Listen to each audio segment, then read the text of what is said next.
Warahmatullahi wabarakatuh. Alhamdulillah, alhamdulillahilladzi allafa baina qulubina fa asbahna bi ni'mati ikhwana. Allahumma sholli wa sallim wa barik ala sayyidina Muhammadin wa ala alihi wa sahbi ajmain wa barak. Alhamdulillah, pada malam hari ini kita berbincang sejenak. Najlis bina nu'min sa'ah. Sejenak kita duduk beriman sesaat insyaallah. Kita akan membicarakan tentang topik yang sangat penting ya buat kita, rumah tangga yang saat ini barangkali ada beberapa ujian-ujian ya ketika rumah tangga diuji Allah. Sebagaimana kita memahami sebagai umat Muhammad Sallallahu Alaihi Wasallam, hamba Allah yang beriman insya Allah, bahwa Allah menjadikan kita dalam kehidupan ini, hidup dan mati kita ini adalah sebagai bentuk untuk diuji oleh Allah. Alladzi khalaqal mauta wal hayata liyabluwakum ayyukum ahsanu amala wa huwal azizul ghafur. Jadi sesungguhnya Allah menciptakan kita semua, menjadikan mati dan hidup ini, itu sebenarnya Allah itu ingin menguji hamba-hambanya. Siapa di antara hamba-hambanya itu yang lebih baik amalnya? Ya, ayyukum ahsanu amala. Dan dia maha perkasa lagi maha pengampun. Jadi memang kehidupan kita ini adalah wa nabluukum bisyarri wal khair fitnah wa ilaina turja'un. Kami akan menguji kamu dengan keburukan dan kebaikan sebagai cobaan yang sebenar-benarnya. Dan hanya kepada kamilah kamu akan kembali. Jadi pada hakikatnya teman-teman yang dirahmati Allah, hidup kita itu adalah ujian. Dimanapun posisi kita, apapun pangkat kita, kedudukan kita, siapapun kita, hidup itu adalah ujian, termasuk dalam berumah tangga. Wa balawnahum bil hasanati was sayyiati la'allahum yarji'un. Kami uji mereka dengan hasanat, nikmat yang baik-baik, dan atau wasayyiat yang buruk-buruk ya. Artinya hidup di dunia ini yang merupakan ujian bagi manusia itu pasti kita dapatkan. Nah, Ibnu Katsir dalam tafsirnya menjelaskan ya tadi wa nabluukum bisyarri wal khair, kami akan menguji kamu dengan keburukan dan kebaikan itu sebagai benar-benar cobaan. Jadi beliau mengatakan yang namanya fitnah, ujian, itu kadang Allah menguji sesuatu yang tidak menyenangkan dalam hidup kita. Tapi kadang-kadang diberikan kenikmatan ya. Jadi agar Allah tahu mana di antara hamba-hambanya itu yang bersyukur, mana hamba-hambanya itu yang kufur, mana yang bersabar, mana yang berputus asa. Nah, disitulah diberikan ujian. Ya, kadang-kadang kita sanggup bertahan ya di dalam keimanan saat mendapat kesulitan. Tapi bisa jadi hilang imannya itu ketika mendapatkan kesenangan. Nah, inilah ujian Allah yang Allah berikan kepada kita. Apakah kita menjadi hamba Allah yang bersyukur ataupun bersabar. Nah, kaitannya dengan rumah tangga ketika Allah menguji rumah tangga kita ini, itu memang bentuk-bentuk ujian itu banyak dalam rumah tangga, dalam kehidupan berkeluarga, banyak sekali, tidak ada orang yang tidak diuji. Mungkin bentuk ujian itu seperti misalnya suami tidak berpenghasilan, atau tidak punya keturunan, atau terjadinya perselingkuhan, pengkhianatan dalam rumah tangga, atau mungkin campur tangan mertua, orang tua, atau mungkin dalam masalah seksual ya, mungkin suaminya tidak mampu ya, atau mungkin penyimpangan seksual ya. Artinya semua ujian dan cobaan itu adalah pasti kita dapatkan, hanya bentuknya yang berbeda-beda. Nah, kita lihat ya sebagai gambaran ya bagaimana bentuk ujian dalam rumah tangga di masa lalu ya. Kita tahu ya namanya, kita karena bahas tentang rumah tangga ya, karena dalam sepanjang perjalanan pernikahan itu yang luas ya, pernikahan itu perjalanannya panjang ya, itu selama itu pasti akan ada ujian ya, tidak ada rumah tangga yang tanpa ujian. Ada bentuk-bentuk ujian yang tidak sama dengan yang lain, pasti kita mendapatkannya dan mengalaminya. Nah, disinilah Islam, landasan dan solusi dalam rumah tangga yang perlu kita pahami bersama. Nah, artinya bentuk ujian di masa lalu itu juga terjadi. Bahkan orang yang terpilih, orang yang terbaik yang Allah pilih di antara sekian manusia diuji, ya. Misalnya surat yang menjelaskan tentang ya daraballahu mathalan lil ladzina kafaru imra'atan Nuh wa imra'ata Lut. Artinya orang yang terbaik, yang terpilih itu Allah buatkan perumpamaan seperti Nabi Nuh dan Nabi Lut, ya, istrinya. Itu perumpamaan keluarga rumah tangganya itu kita bisa bayangkan ya, suaminya seorang nabi ya, yang terpilih ternyata memiliki istri yang tidak bisa diatur. Keduanya itu Nabi Lut dan Nabi Nuh itu memiliki istri yang tidak bisa diberikan pemahaman. Mereka ini di bawah hamba-hamba Allah yang soleh, nggak bisa ngikutin suaminya, ya. Istri itu berkhianat kepada suaminya, ya. Nah, di sini Allah buatkan perumpamaan bagaimana sulitnya ya mengajak dan mengarahkan pasangannya. Nah, itu perumpamaannya. Atau misalnya bentuk ujian Nabi Ayub alaihissalam, ya. Beliau bentuk ujiannya beda, bukan pengkhianatan istri ya, tapi diuji oleh harta. Habis semua hartanya, diuji oleh penyakit, diuji oleh anak-anak yang wafat. Artinya seluruh yang membuat bahagia seorang manusia, harta, anak-anak habis, ya. Dirinya pun sakit, ya, sakit yang luar biasa, penderitaannya bertahun-tahun. Bahkan dalam sejarah disebutkan 18 tahun menderita. Hanya 2 anggota tubuhnya yang diberikan Allah sehat, yaitu hatinya dan lisannya. Yang dengan hati dan lisan dia senantiasa bersyukur memuji Allah, ya. Karena sakit ini hanya beberapa tahun saja, tapi Allah berikan kenikmatan berpuluh-puluh tahun. Maka beliau ini tidak meminta sembuh kepada Allah, tapi curhat, ya. Rabbi anni masaniyat duru wa anta arhamur rahimin. Ya Allah, aku sakit, tapi engkaulah yang maha penyayang, yang maha penyayang dari semua yang penyayang. Nah, ini ujian yang dialami oleh orang yang terbaik. Atau misalnya ya di surat Tahrim ayat 11, bagaimana ujian Sayyidah Asiyah, ya, Ibunda Asiyah yang diuji memiliki suami yang kejam, ya. Wa daraballahu mathalan lil ladzina amanu imra'ata fir'aun, ya. Jadi kita lihat penderitaan dan puncaknya Ibunda Asiyah ini dengan suami yang kejam, suami yang mengaku dirinya Tuhan, ana rabbukumul a'la. Akhirnya puncaknya apa yang dia minta kepada Allah? Dia berserah diri kepada Allah dengan idz qalat rabbibni li indaka baitan fil jannah wa najini min fir'auna wa amalihi wa najini minal qaumidz zalimin. Itu puncaknya ketika beliau tidak mampu lagi untuk menghadapi kesewenang-wenangan, kezoliman suaminya yang terkait dengan keimanan, barulah dia minta, ya Allah, bangunkanlah untukku sebuah rumah di sisimu dalam surga, ya. Tapi kalau dalam hal-hal biasa dia tetap bertahan, mampu bertahan, ya. Nah, kita lihat lagi misalnya itu di masa sebelum Rasulullah Shallallahu Alaihi Wasallam diutus menjadi nabi. Kita lihat Fatimah binti Rasulillah diuji dengan kehidupan yang fakir, ya, yang ketika meminta bantuan ada khodim gitu, ya, artinya yang bisa membantunya. Banyak budak yang didapat oleh Rasulullah. Ketika dia minta bantuan itu, Rasulullah memberikan hanya bekalan ruh, yaitu tasbih, tahmid, ya, tahlil sebelum tidur 33 kali. Jadi kita lihat bagaimana ujian kehidupan itu tidak membuat dirinya itu berputus asa dan lemah keimanannya. Atau misalnya ya, kalau kita lihat istri Umar bin Khattab, ya, cerewet, ya, suka ngomel, ya. Jadi nggak ngebanding-bandingin, ya. Yang ada sahabat yang mau ngadu tentang istrinya kepada Umar, tapi dia dengerin ternyata istrinya lagi ngomel, nggak jadilah Umar juga istri begitu.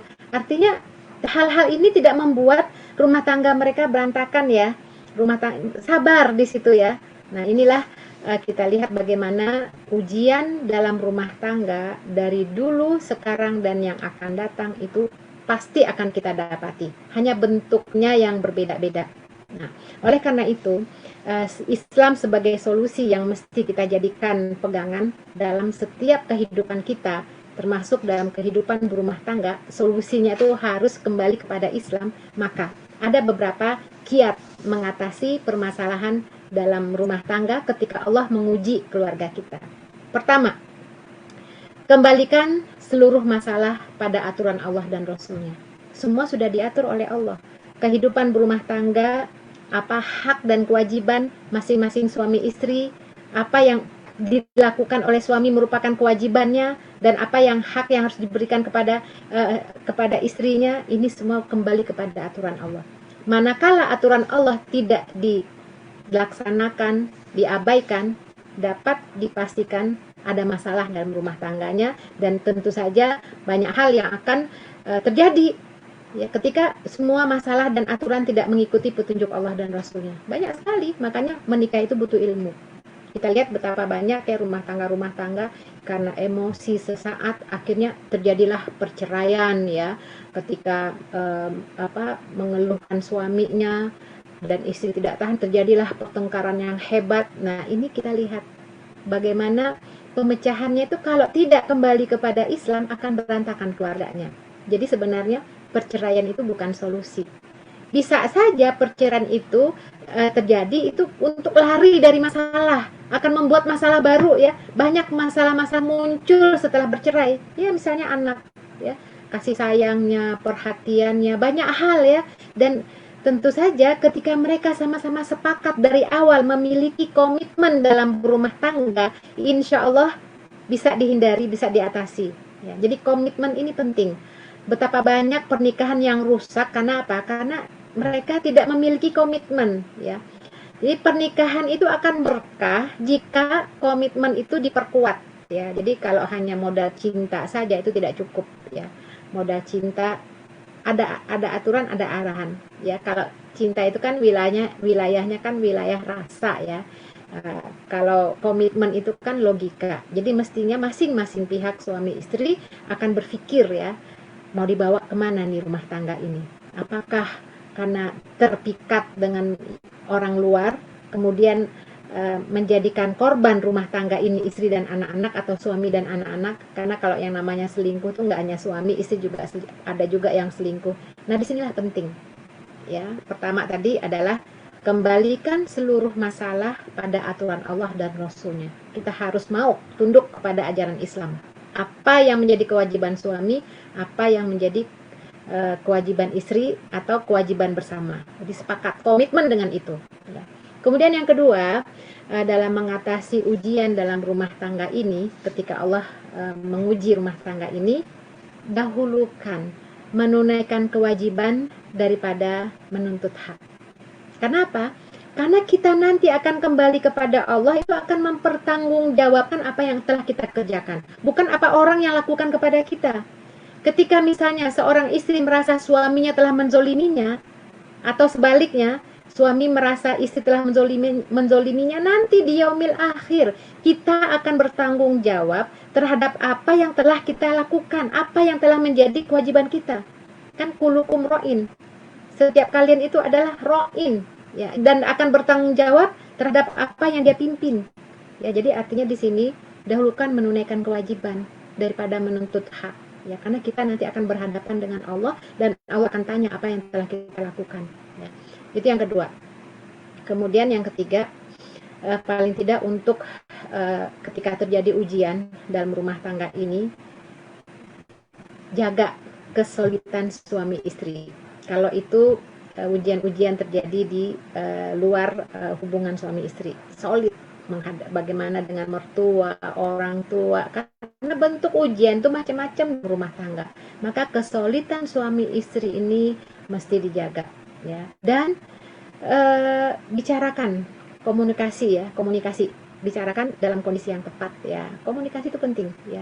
Betapa banyak hanya karena komunikasi terjadilah perceraian ya. Jadi ini memang butuh suatu hal yang kita sepakati bersama ya dari awal, itu membangun komitmen ya. Ini rumah tangga mau dibawa kemana, apa yang akan kita lakukan, yang kita isi, bagaimana menghadapi dan mengatasinya. Paling tidak kita sepakat antara suami dan istri ini bahwa pernikahan ini adalah ibadah yang terpanjang dalam kehidupan kita. Siapa yang banyak berbuat, dialah yang banyak mendapatkan pahalanya ya. Jadi berpikirnya itu lebih luas ya, dari sudut, bukan berpikir dari sudut kita, tapi dari sudut pandang pasangan kita, saling terbuka ya, dan kita sepakat dengan komitmen awal apa yang telah kita buat ya. Rumah tangga itu kan karena kita ingin sama-sama ke surga, tentu kita sepakat apa yang akan kita jalani agar kita sama-sama bisa di surga ya. Nah, kalau terjadi masalah, maka datangkan mediator, pihak ketiga yang dipercaya oleh keduanya yang mudah-mudahan mampu untuk mengatasinya. Wabhathu hakaman min ahlihi wa hakaman min ahliha. Jadi ada penengah, ada mediator, yang mediator ini pun berniatkan untuk bisa mempersatukan kembali ya, ada mediasi ya. Dan tentu saja ketika rumah tangga kita diuji oleh Allah, tentu doa dan mendekatkan diri kepada Allah adalah suatu hal yang penting, yang merupakan suatu keniscayaan ya. Jadi membina rumah tangga itu adalah ibadah ya, ibadah dan sekaligus menegakkan dinullah ya. Kita tahu bahwa hidup kita ini nggak selamanya di dunia. Fase kehidupan kita itu baru pertengahan ya, mungkin masih panjang perjalanan ya.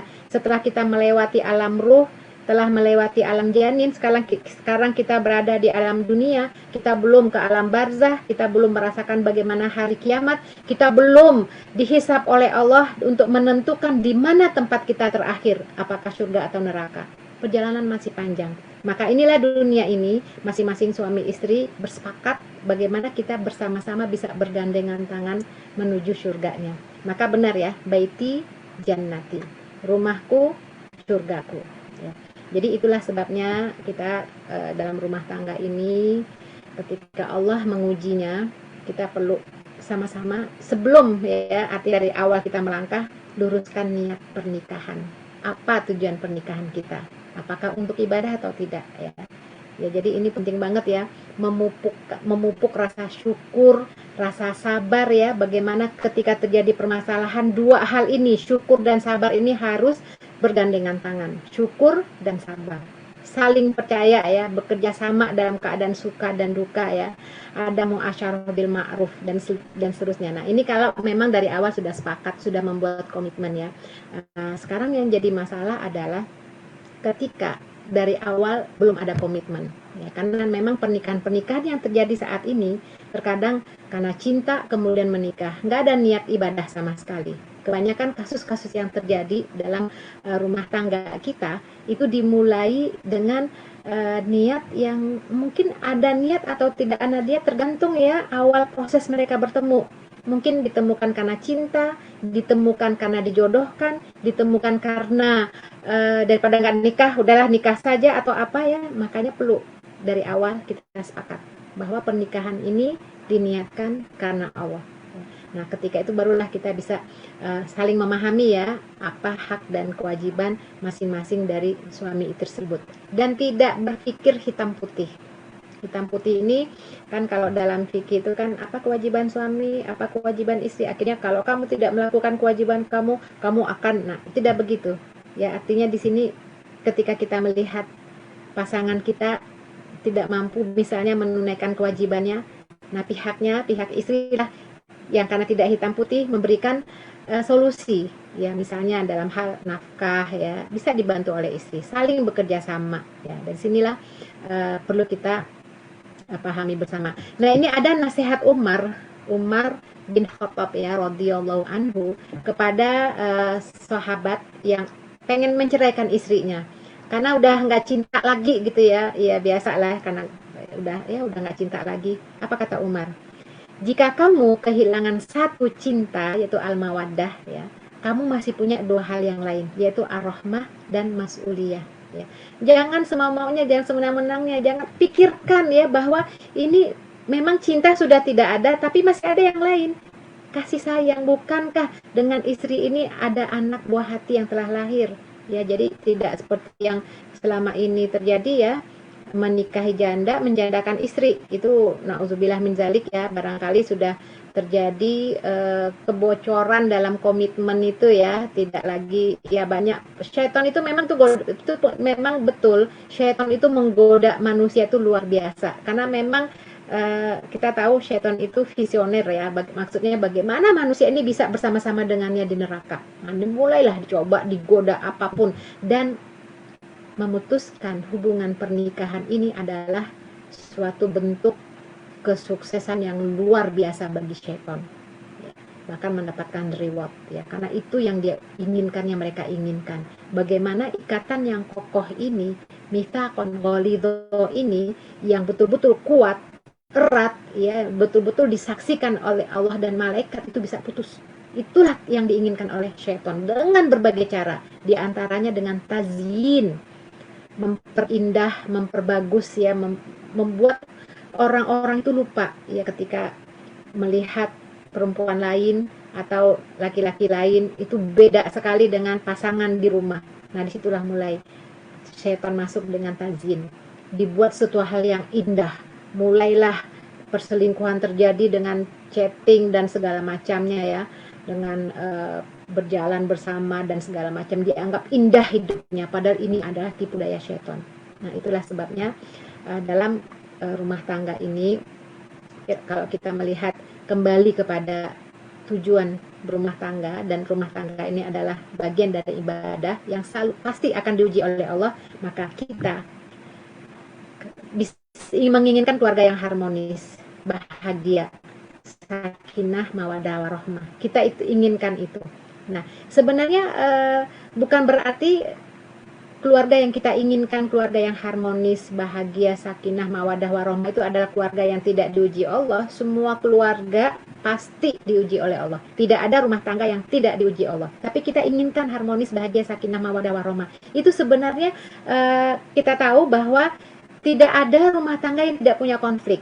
Tidak ada rumah tangga yang tidak memiliki ujian. Semuanya pasti ada ujiannya. Nah, harmonis, bahagia, sakinah, mawadah, warahmah ini itu bisa kita atasi apabila kita mampu menyelesaikan dan menyikapi masalah tersebut. Jadi artinya bukan berarti ketika kita melihat suatu masalah itu besar kemudian berarti rumah tangganya tidak harmonis, bahagia. Bisa kita mengarah kepada keluarga yang bahagia, sakinah itu ketika kita mampu menyelesaikan permasalahan tersebut, mampu melewati ujian tersebut ya. Nah, itulah sebabnya dalam ujian yang diberikan Allah dalam rumah tangga kita dengan berbagai macam bentuk dan aneka rupa ujian tersebut, tadi sudah disebutkan, apakah dari perselingkuhan, anak yang tidak bisa diatur, mertua yang ikut campur, orang tua yang tidak suka dengan pasangan ataupun tetangga, ipar, ekonomi, masalah seksual, semua aneka rupa ujian itu ada dalam rumah tangga dan setiap orang berbeda bentuk ujiannya. Maka dalam hal ini, dalam menghadapi ujian ini, ada 4 tingkatan manusia dalam menghadapi ujian ini. Ujian ataupun musibah ya yang menimpa itu ada 4 tingkatan manusia dalam menghadapinya. Tentu kita ingin mendapatkan tingkatan yang terbaik ya. Yang pertama, tingkatan manusia ketika dalam menghadapi ujian yang Allah berikan ya dalam rumah tangga ataupun dalam kehidupan ini, itu yang terjadi pertama adalah marah-marah ya. Marah-marah ini kenapa? Tidak ridho, tidak ikhlas, marah dia ketika dia mendapatkan ujian yang Allah berikan pada rumah tangganya. Itu respon pertama tuh marah, meledak-ledak ya. Apakah terjadi dalam hatinya, mungkin dia jengkel, bahkan bisa jadi dia tidak menerima takdir yang Allah berikan kemudian menyalahkan Allah. Kenapa ya? Bahkan bisa jadi menyesali diri. Karena kalau terjadi ujian terhadap pasangan hidup, kenapa dengan dia aku nikah dulu ya, padahal aku pernah dilamar oleh orang yang sekarang baik, dia sekarang menjadi alim, kenapa yang ini? Dia menyesali takdir, dia marah-marah, marah kepada Allah ya. Bahkan ini bisa menjerumuskan kepada kekufuran ya. Ya dalam surat Al-Hajj ayat 11 ya, wa minan nasi may ya'budullaha ala harfin fa in asabahu khairun itma'anna bihi wa in asabathu fitnah inqalaba ala wajhihi khasirat dunya wal akhirah dzalika huwal khusranul mubin. Di antara manusia ada yang menyembah Allah dengan berada di tepi. Jika dia memperoleh kebaikan, tetaplah dia dalam keadaan itu. Tapi ketika dia mendapatkan bencana, ujian, dia berbalik ke belakang. Rugilah dia dunia dan akhirat. Nah, jadi ini persikapan orang yang Allah uji rumah tangganya, itu yang tampil itu adalah marah-marah, menyesali takdir gitu ya. Ini yang pertama ya. Bisa jadi dengan hatinya, bisa jadi dengan lisannya, dengan lidahnya. Dia misalnya meminta celaka dan binasa dan segala macam biar mati mampus sekalian. Nauzubillah min dzalik. Bahkan bisa jadi dia bawa parang, dia samperin itu ya. Mungkin kalau terjadi perselingkuhan dia bunuh tuh selingkuhan suaminya atau itu yang pertama ya. tingkatan manusia dalam menyikapi ujian yang Allah berikan, marah-marah. Nah ini hati-hati nih kalau sampai terjadi kita bisa kufur ya. Ini kan bagian dari sudah menjadi ujian buat kita ya. Nah itu tadi bisa dengan hati dia tidak nerima, marah-marah, bisa juga dengan lisan, bisa juga dengan anggota tubuh, misalnya dia tampar, dia sobek, apalah pokoknya dia celakai, dia macam-macam lah ya. Ini bentuk yang tidak sebenarnya dibenarkan ya. Ini semuanya haram, ini bertentangan dengan sabar yang merupakan kewajiban. Bahwa kita hidup selalu diuji Allah, pasti ada ujian. Nah tinggal bagaimana kita menyikapi ujian yang Allah berikan ini. Itu yang pertama ya, tingkatan marah-marah ya. Mudah-mudahan kita bisa terhindar dari marah-marah ini. Kemudian yang kedua, bersabar. Nah, jadi sabar ini memang pahit rasanya ya. Kalau kita katakan ya, sabar itu sulit ya. Memang pahit rasanya, tapi insya Allah manis akibatnya. Ya, maka orang yang melihat musibah itu mendapatkan musibah itu dan itu terasa berat, tapi dia tetap menjaga imannya sehingga dia tidak marah-marah dan dia berpandangan bahwa musibah ini adalah ujian dari Allah ya, rumah tangga yang terjadi ini adalah ujian dari Allah, maka dia pun bersabar sebagaimana Allah memerintahkannya untuk bersabar ya. Wasbiru ya ayyuhalladzina amanu wasbiru wasabiru warabitu, bersabarlah kalian, Allah innallaha ma'as sabirin ya. Ya ayyuhalladzina amanu sta'inu bisabri wassalah ya. Jadi benar-benar dia merasakan bahwa Allah telah perintahkan kita untuk bersabar, maka kami pun bersabar. Itu memang luar biasa ya, sabar itu memang berat, pahit, tapi akhirnya pasti akan manis ya. Nah, sabar ini tentu saja dalam hal ini menurut Ibnul Qayyim itu rukun sabar itu ada 3. Pertama, menahan diri dari marah-marah ya, murka terhadap ketentuan Allah, tidak menyesali takdir, itu yang pertama. Kemudian menahan lisan dari keluh kesah, dari menyesali takdir ya, menahan lisan dan juga anggota tubuh tadi 3 ya, marah-marah tadi 3 itu kan lisan, kemudian hatinya dan perbuatannya. Nah ini bagaimana dengan sabar menjaga itu semua tidak sampai histeris ya, itu sabar. Nah, jadi orang yang sabar ini tentu Allah bersamanya. Itu memang berat. Tapi ketika mendapatkan ujian musibah ini ya dalam rumah tangga, ketika Allah uji, dia tidak menyesali takdirnya. Dia meyakini bahwa ini adalah ujian dari Allah dan dia minta kesabaran kepada Allah. Dia terus mendekatkan diri kepada Allah dan dia tidak membanding-bandingkan dirinya dengan orang lain dan dia menerima ini. Ini adalah ujian. Nah, itu ya, 2. Itu memang yang kedua ini sabar itu memang berat ya. Sabar itu ada orang mengatakan sabar mah sabar tapi ada batasnya. Di dalam Islam sabar itu tidak ada batasnya. Batasan sabar itu adalah inna lillahi wa inna ilaihi raji'un. Nah, ini yang kedua ya. Yang ketiga ridho. Ini tingkatan ketiga, ridho. Oh ternyata ketika mendapatkan ujian ini ternyata ada 4 tingkatan, ternyata nggak cukup sabar ya. Kita sabar aja susah ini apalagi tingkat ridho ya. Ridho ini adalah ketika seorang hamba ridho dengan ujian yang menimpanya. Ujian yang menimpa ini adalah ketentuan dari Allah. Baginya bahwa ada atau tidaknya adanya ujian itu sama saja. Ya, artinya ujian ini tidak akan memberatkannya. Dia artinya menerimanya dengan ridho ya. Jadi ini luar biasa, ridho ini lebih tinggi dari sabar ya.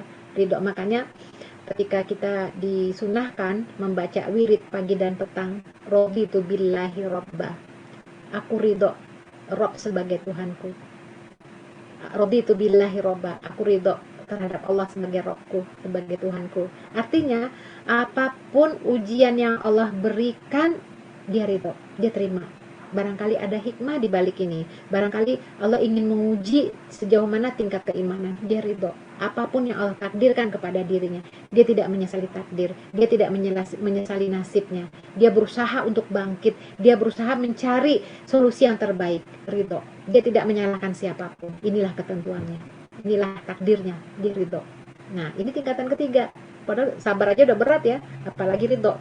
Nah, yang keempat, tingkatan seorang hamba ketika Allah memberikannya ujian dalam kehidupan ini, termasuk ujian dalam rumah tangga, itu adalah bersyukur. Ya Allah, subhanallah. Ini tingkatan yang paling tinggi bersyukur di sini. Bersyukur atas ujian yang telah menimpanya, karena dengan dia bisa memahami bahwa ujian ini yang Allah berikan kepada dirinya ini itu mampu mengampuni semua kesalahan-kesalahannya dan bisa mengangkat derajatnya dan membawa dirinya kepada banyak kebaikan-kebaikan luar biasa ya.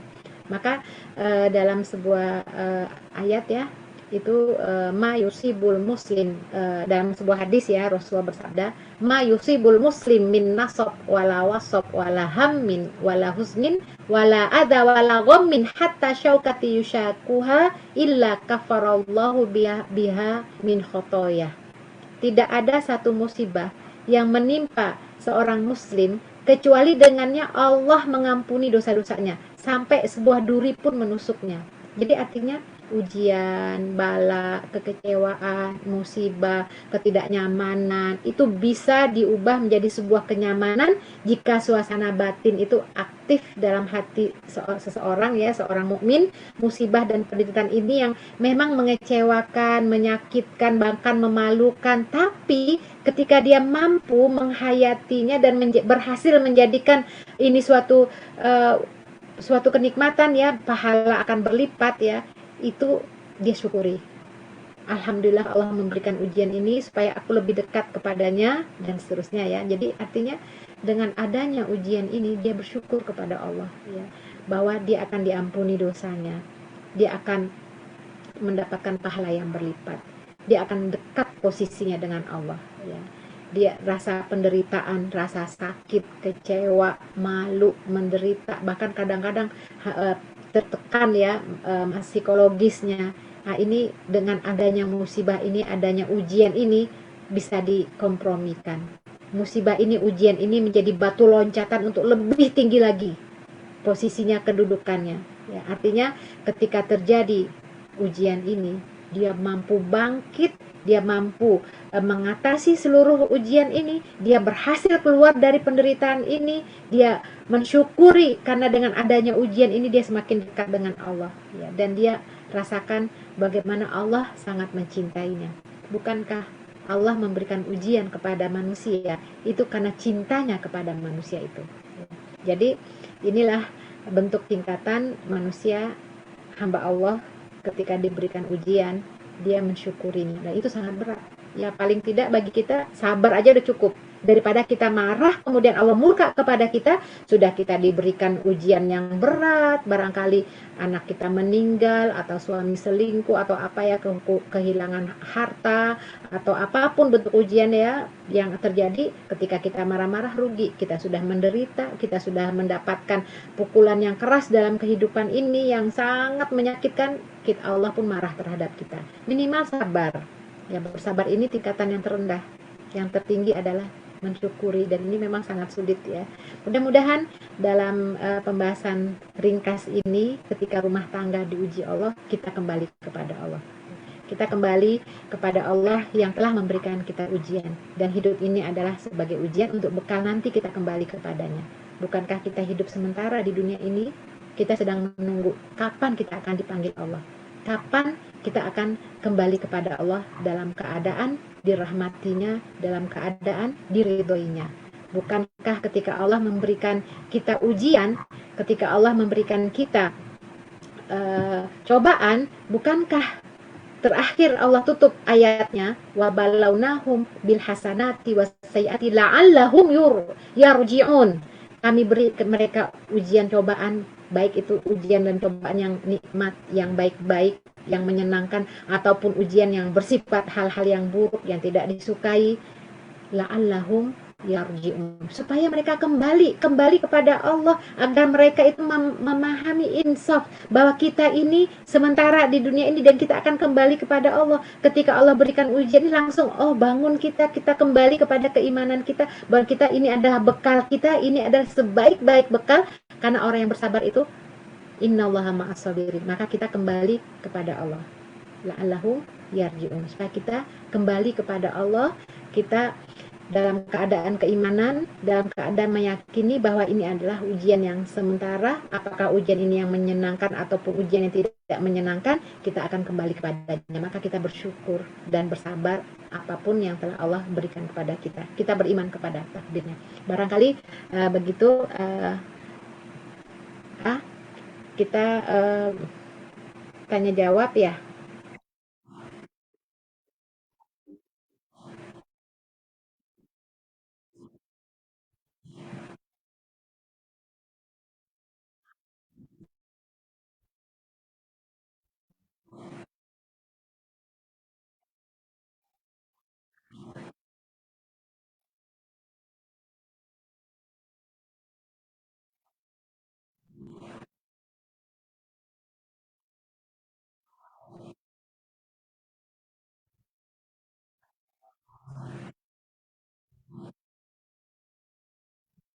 Ya.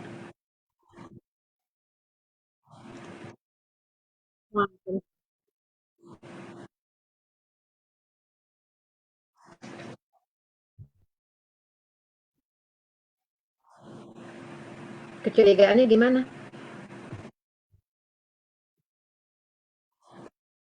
Kecurigaan karena suami selingkuh, kecurigaan suami melakukan maksiat, kecurigaan yang bagaimana nih?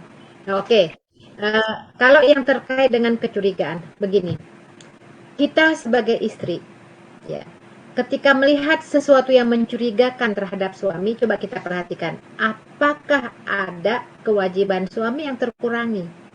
Ya, kalau hanya kecurigaan kayaknya beda nih, mungkin gayanya, tampilannya kok beda ya, lebih wangi, lebih rapi, lebih-lebih gitu ya, kok beda ya, artinya udah kita husnuzon.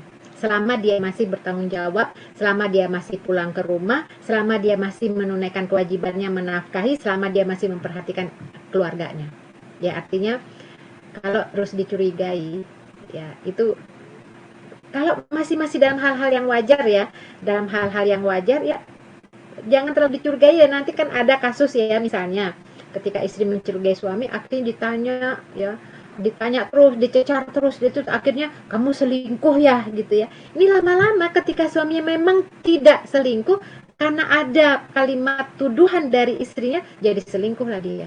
Nah, jadi ini artinya gini, hilangkan kecurigaan, percaya penuh kepada suami, bangun komunikasi, dekatkan dengan anak-anak, bikin acara kebersamaan. Artinya kita ketika lihat ada kecurigaan, sampaikan boleh untuk membangun komunikasi, tapi jangan berlebihan.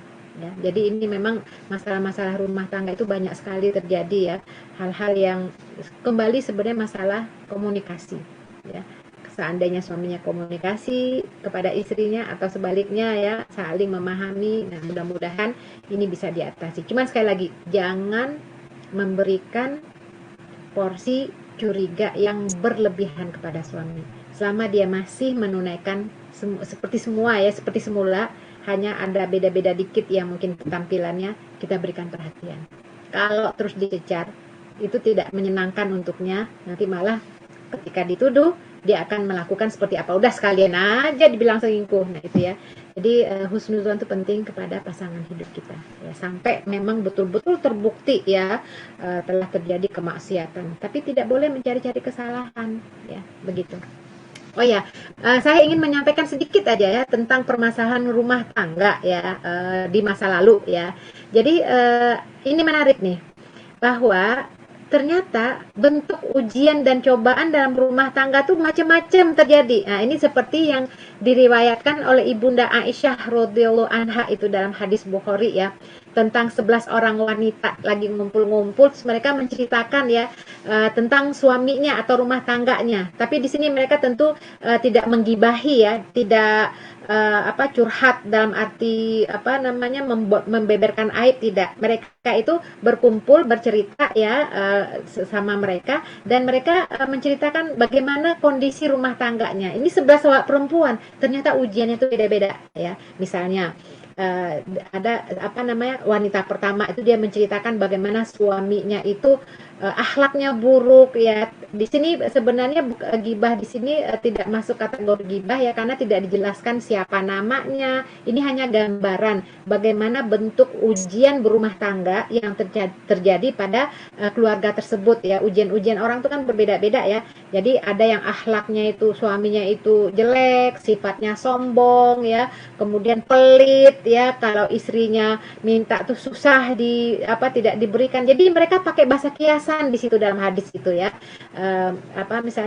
Misalnya gini, suamiku tuh adalah daging unta yang kurus, berada di atas puncak gunung yang tanahnya berlumpur, tidak mudah untuk didaki dan dagingnya juga tidak gemuk untuk diambil. Jadi dia pakai bahasa-bahasa kiasan. Nah, biasanya karena tingginya bahasa tersebut di masa itu, jadi bisa diartikan itu maksudnya wanita itu menganggap suaminya itu seperti gunung yang tinggi itu karena akhlaknya jelek ya, sulit didaki karena sombong gitu ya. Kemudian daging unta kurus gitu ya, itu suaminya pelit gitu. Nah, seperti itu ya. Itu kondisi yang terjadi pada wanita yang pertama ya, artinya takdirnya mendapatkan suami yang seperti itu ya. Suaminya itu istri itu butuh supaya suami itu memberikan perhatian, nggak pelit, tapi itulah kondisinya dia, suaminya dapat suami seperti itu, mau apa lagi, sombongnya udah sombong, pelit. Nah, itu wanita yang pertama. Wanita yang kedua mengatakan, aku nggak bisa menceritakan tentang suamiku tuh kalau aku khawatir nanti terjadi apa-apa nanti, tapi aku nggak bisa berpisah dengannya gitu ya. Jadi artinya dia menceritakan bahwa suaminya itu ada aibnya, cuman aibnya nggak mau dia sampaikan. Kalau aib suamiku itu disampaikan, nanti dampaknya ke diriku, nanti aku akan diceraikan dan aku tidak siap untuk bercerai. Jadi suaminya itu tahu kalau dia buka aibnya, itu pasti diceraikan sama suaminya. Sementara dia tidak siap untuk ditinggal. Jadi intinya dia menceritakan, ya suamiku tuh ya gimana ya gitu ya. Nah, seperti itu ya. Jadi memang sabar ya. Dia sabar menghadapi suaminya tersebut ya. Itu yang kedua tuh. Yang ketiga itu dijelaskan lagi bahwa suaminya itu yang keras gitu ya. Dia nggak mau diatur, bahkan tidak bisa nerima masukan dari istrinya. Jadi tidak mau ikut campur, pokoknya istrinya nggak boleh ikut campur urusannya. Nah, itu yang ketiga. Jadi suaminya itu nggak mau juga mendengar, bukan pendengar yang baik. Jadi tidak sabar dia kalau istrinya ngeluh-ngeluh. Pokoknya istri itu nggak boleh ngeluh. Pokoknya tenang-tenang aja, diem-diem aja. Pokoknya masing-masing aja gitu ya. Itu yang ketiga ya. Terus yang keempat ada lagi, ini luar biasa nih. Jadi Ibunda Aisyah radhiyallahu anha ini cerita kepada Rasulullah. Rasul dengerin gitu ya. Ya Rasulullah tuh ada 11 orang perempuan, mereka ngumpul, mereka menceritakan bagaimana yang mereka alami ya, ujian yang mereka alami dalam rumah tangga. Nah, wanita pertama tuh begini, yang kedua begini, yang ketiga begini, yang keempat begini. Yang keempat tuh suamiku tuh seperti suasana di wilayah Tihamah. Tihamah itu daerah yang tidak panas ya. Kalau siang hari itu dingin ya, tidak menakutkan, tidak membosankan. Pokoknya enaklah daerahnya itu. Nah, itu maksudnya suaminya itu seimbang ya. Tidak ada gangguan dari suaminya, tidak ada hal yang tidak ya, artinya biasa-biasa aja, datar-datar saja seperti penduduk Tihamah ya, nggak ada masalah. Artinya damai-damai aja. Nah, itu yang keempat ya. Yang kelima, katanya suami saya tuh masuk seperti macan, keluarnya seperti singa ya. Pokoknya tidak bertanya apa yang telah diperbuatnya tuh, kayak gitu tuh suaminya. Itu bentuk kiasan ya, bahasa kiasan. Itu artinya apa? Banyak tuh para muhaddisin itu apa sih maksudnya gitu ya. Jadi diantaranya ada yang positif, ada yang negatif ya. Jadi maksudnya suaminya itu masuk rumah tuh seperti macan ya. Jadi inginnya dilayani hubungan badannya, pokoknya harus siap di rumah ya. Nah, yang penting semua kebutuhannya tuh diladeni, tapi kalau dalam hal-hal yang itu dia nggak peduli masalah rumah ya. Yang penting dia diladeni. Nah, itu yang kelima. Yang keenam, suaminya itu makan banyak menu, nggak ada sisanya. Kalau minum juga begitu, nggak ada sisanya. Jika berbaring, tidur sendiri sambil berselimut. Tidak mau dekat-dekat denganku, gitu ya. Ini juga bentuk bagaimana suaminya itu juga ini sifat suaminya itu buruk ya. Artinya tidak memperhatikan dirinya, dia hanya mementingkan diri sendirinya, tidak peduli dengan istrinya. Jadi rata-rata seperti itu suami, keluhan-keluhan dari wanita-wanita itu. Yang ketujuh juga begitu. orangnya tidak tahu kepentingan dirinya, lemah syahwatnya, bicaranya gagap gitu ya. Nah ini suami yang memang tidak ini ya, tidak ya, artinya memang nggak bisa ngapa-ngapain ya. Jadi artinya dia istrinya sabar ya merawatnya, yang dia itu artinya tuh nggak pandai lah ya, lemah syahwat, akhlaknya juga ya, ya artinya nggak ada apa-apanya lah gitu, nggak ada yang perlu nggak bisa dibanggakan, nggak bisa memenuhi kebutuhan lah ya, susah gitu ya. Nah itu yang ke 7. Nah yang ke-8 juga cerita, suamiku beraroma wangi seperti zarnab. Zarnab itu tumbuhan yang wangi ya, sentuhannya lembut, sentuhan seperti sentuhan seekor kelinci. Nah itu dia menjelaskan nih, wanita yang ke-8 ini suaminya itu lembut, akhlaknya baik, bersih, bicaranya juga baik, banyak orang yang memujinya. Jadi dia bersyukur dapat suami itu yang benar-benar ya, mungkin kalau dikategorikan ideal gitu ya. Nah itu yang ke-8. Jadi dia menceritakan suamiku itu seperti itu. Nah kalau yang ke-9 ini beda lagi. Suamiku tinggi, tiang rumahnya panjang, sarung pedangnya banyak, abunya, rumahnya dekat dengan tempat pertemuan gitu ya. Nah jadi ini juga simbol ya, dia suaminya orang yang terhormat, eh, bagus, apa namanya, fisiknya, dermawan, rumahnya tempat ngumpul, dia suka menjamu. Wah, Masya Allah. Jadi ini yang dapat takdir yang baik lah ya, dapat pasangan yang baik. Nah, yang ke-10 juga begitu. Dia sebutin namanya, suamiku tuh Malik.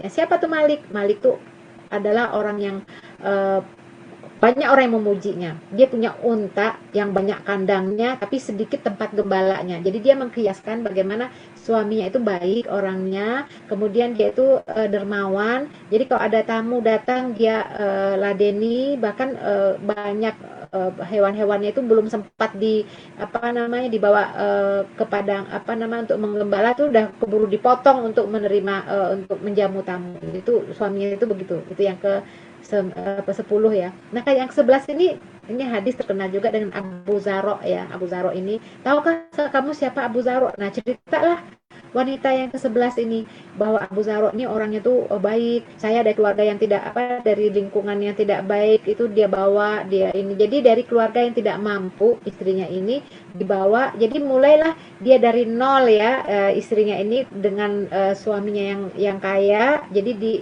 dinaikkanlah kedudukannya ya, mana orangnya baik, akhlaknya, kemudian menyayangi, memberikan semua kebutuhannya, memberikan perhiasan, sampai sejahtera lah dikatakan, sampai dia tuh gemuk lah gitu ya karena perhatian suaminya. Artinya benar-benar baik lah, ideal banget ya. Nah cuman suatu saat tergoda dengan perempuan lain, akhirnya dia menikah dengan perempuan lain dan menceraikanku. Nah, ini kata kata Umi Zaro nih ya. Jadi dia tuh sebenarnya terkesan dengan suaminya, cuman ya suaminya itu karena nikah dengan perempuan lain, akhirnya dia diceraikan.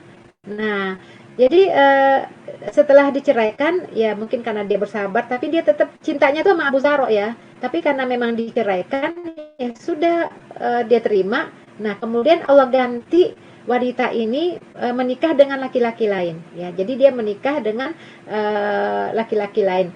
Nah, ternyata laki-laki lain yang menikah dengannya itu juga tidak jauh apa artinya lebih baik lagi dari Abu Zaro ini. Lebih baik lagi, lebih menyayangi lagi, bahkan pemberiannya melebihi ya. Artinya kita tahu bagaimana tadi suami pertama yang dia hormati, yang dia cintai itu ya, ketika telah menikah dia dicerai, Allah gantikan dengan laki-laki lain yang juga mencintainya.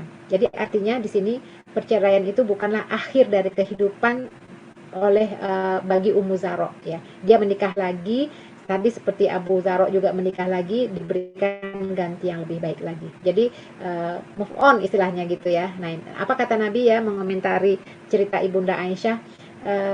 Saya tuh lebih baik lagi daripada Abu Zaro itu ya. Cuman saya tidak menceraikan istri saya gitu ya.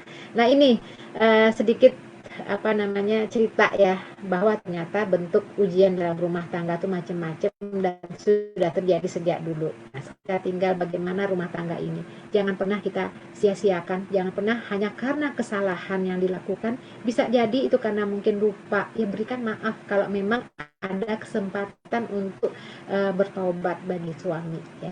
Kalau belum terlihat gejala-gejala, jangan diperuncing. Tingkatkan saja pelayanan, perhatian, dekatkan dengan anak-anak, mudah-mudahan godaan di luar itu bisa diatasi. Seperti itu. Ya.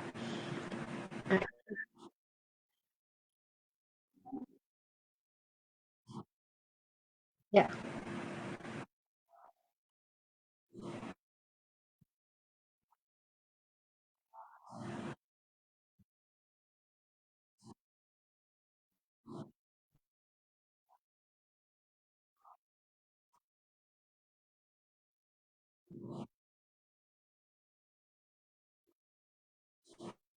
Ya. Jadi begini, ketika kita berbicara tentang selingkuh, ini maksudnya apa? Apakah maksudnya perzinahan atau maksudnya poligami? Nah, ini perlu dipertegas ya. Kalau memang itu adalah perzinahan, ya bisa jadi ketika dia suami tidak tobat, itu zina itu kan udah dosa besar ya. Bahkan kalau kita lihat hukum agamanya aja berat ya, maka tidak ada tanda-tanda tobat dari perzinahan, ya itu mungkin itu lebih aman ya untuk pendidikan anak dan keluarga. Kalau selingkuh itu berzina.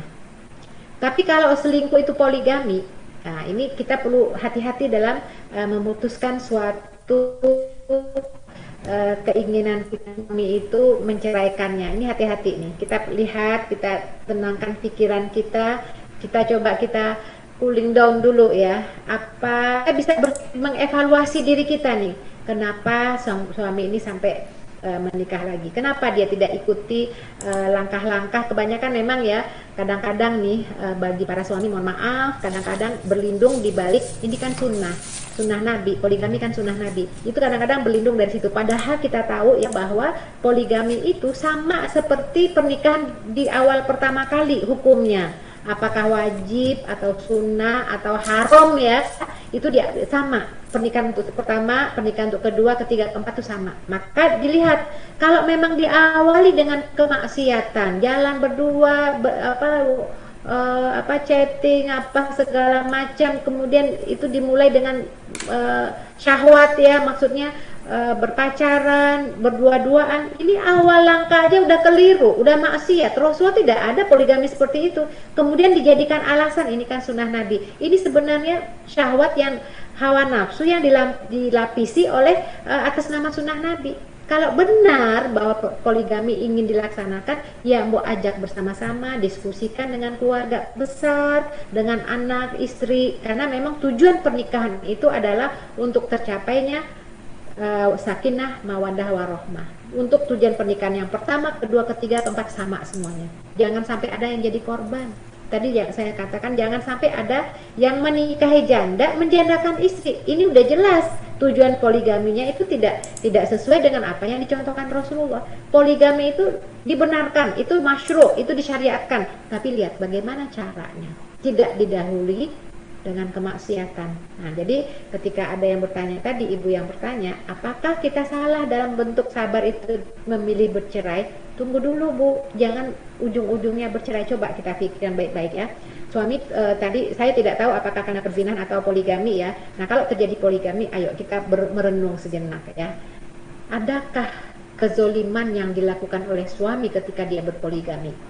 Oh ternyata tidak ada, dia tetap menunaikan nafkahnya seperti sedia kala, tidak ada yang terkurangi, hanya karena berbagi waktu saja, perhatiannya kepada anak, oke, nggak ada masalah, hanya, nah kita evaluasi diri kita ya, dalam arti kenapa ini sampai terjadi ya, oh ternyata mereka ya kalau memang dimulai dari kemaksiatan itu disitulah suami harus beristighfar, bertaubat kepada Allah, jangan sampai ya ini memang hawa nafsu itu memang luar biasa ya, perlu diarahkan dan dibimbing. Hawa nafsu kalau nggak dibimbing oleh Allah itu akan liar.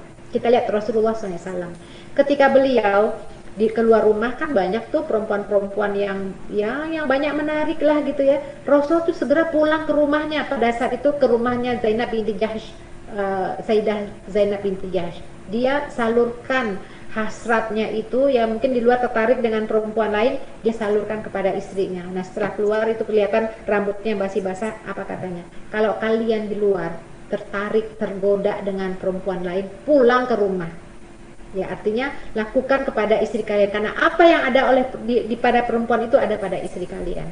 Nah artinya di sini bahwa bisa jadi ini adalah godaan-godaan syaitan ya, yang dibuat tazyin, diindah-indahkan ya. Mungkin itu teman lama atau mungkin cinta lamanya ya, dan lain-lain, ketemu setiap hari. Nah, ini adalah godaan syaitan. Makanya para suami juga harus paham ini ya. Jangan sampai mengorbankan rumah tangga yang sudah dibina sejak awal, telah memiliki anak-anak keturunan yang harusnya kita bimbing mereka menuju surga. Jangan sampai hanya gara-gara melampiaskan syahwat yang tidak pada tempatnya akhirnya bubar itu rumah tangga. Nah, bagi istri tadi ya, jangan dulu cerai. Artinya ayo kita cooling down dulu, kita lihat ya dampak-dampaknya kepada anak-anak kita, karena banyak faktor ya, masa depan anak itu lebih penting. Banyak faktor terjadi ya, nauzubillah min zalik ya, ketika terjadi rumah tangga yang broken home, yang orang tuanya bertengkar, itu nanti akan terulang pola yang sama ya. Bahkan dalam, saya pernah dengar ya, dalam penelitian itu hampir 55% itu anak itu akan, yang melihat orang tuanya bertengkar, bercerai, itu akan terulang polanya ya, akan mengikuti apa yang mereka lihat dari orang tuanya. Kita tidak ingin itu. Anak-anak kita ini adalah anak-anak yang kita siapkan nanti agar mampu menjadi anak yang terbaik. Paling tidak doanya kita harapkan agar kita nanti ada yang mengirimkan doa-doa yang terbaik. Nah, ini perlu disadari oleh ayah dan bunda ya. Nah, sebagai seorang istri, itu perceraian itu adalah yang terakhir. Kalau tidak bisa lagi ada jalan keluar, itu yang terakhir. Tapi jangan pernah meminta cerai karena alasan poligami. Poligami tidak bisa dijadikan alasan, karena itu adalah masyru'. Tapi kan soalnya suami itu zalim. Sejak dia menikah, dia tidak lagi memberikan nafkah kepada keluarga, dia tidak pernah pulang-pulang, dia tidak memperhatikan anak, dia itu zalim. Itu bisa jadi kalau memang tidak bisa kita bersabar, itu alasannya bukan karena poligami tapi karena kezolimannya. Itu beda lagi ceritanya ya, itu masih dibenarkan. Tapi kalau karena poligami itu tentu tidak dibenarkan. Jadi alasannya bukan karena poligaminya ya, alasannya karena kezolimannya. Nah, di sini penting pihak ketiga sebagai mediator untuk memediasi permasalahan rumah tangganya. Kalaulah seorang istri bersabar, tadi ya tingkatannya tinggi ya, sabar, kemudian ridho dan syukur, insya Allah akibatul lil muttaqin, akibat semua itu pasti dimiliki oleh orang-orang yang bertakwa ya. Betapa banyak suami yang ketika khilaf bertahun-tahun, ketika dengan kesabaran istri, dia kembali lagi kepada istrinya dan anak-anaknya. Wallahu a'lam bishawab. Ya, begitu kali. Ya, alhamdulillahirrahmanirrahim. Dengan dibacakannya pertanyaan dari Ibu Hana menjadi tanda akhir perjumpaan sesi live konsultasi syariah seputar keluarga dan kewanitaan dengan judul kajian pembuka ketika rumah tangga diuji Allah. Sekali lagi kami ucapkan terima kasih jazakillah khairul katsiran kepada Ustazah Herlini Amran MA atas penyampaian materi kajian pembukanya, juga kepada Bapak Ibu jemaah sekalian yang menyaksikan acara live konsultasi syariah ini. Insya Allah kita akan berjumpa kembali pada cara yang sama, live konsultasi syariah untuk pekan depan. Insya Allah akan membahas seputar muamalah dengan narasumber Ustadz Dr. Jamaluddin Ahmad Holik. Mohon maaf bila kami selaku penyelenggara dari Syariah Consulting Center ada kekurangan, dan mohon izin kami akhiri pertemuan malam ini dengan bacaan hamdalah dan doa kafaratul majlis. Alhamdulillahirabbil alamin, subhanakallahumma bihamdik asyhadu an la ilaha illa anta astaghfiruka wa atubu ilaik. Wassalamualaikum warahmatullahi wabarakatuh. Waalaikumsalam warahmatullahi